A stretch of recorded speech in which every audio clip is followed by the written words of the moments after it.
Sama ang loob ni Sara Adap matapos lumikas mula sa Marawi City. Pinaalis pa raw sila ng kapitan sa isang barangay na tinuluyan kahapon.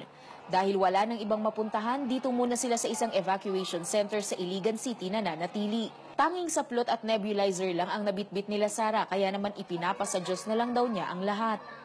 Kagabi pa lang pinuntahan kami nung kapitan na doon. Sabi niya, bawal dito ang bakwet. Sabi nila, di parang nasaktan ako kasi tao rin kami. Hindi pa namin alam kung pagkatapos niyan, buo pa rin ang bahay namin.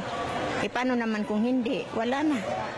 Ang ilang estudyante naman ng Mindanao State University sa Marawi na naipit sa gulo noong Martes, nakauwi na kanina matapos magpalipas ng gabi sa campus dito sa Iligan City.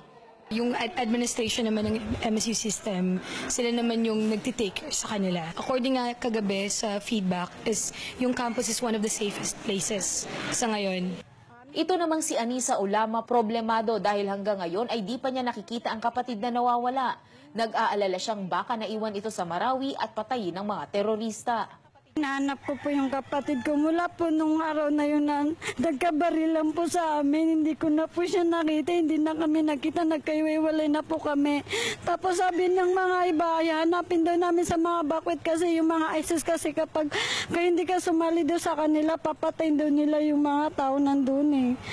May iba namang lumikas na naabutan naming nakaabang sa highway at naghihintay ng masasakyan.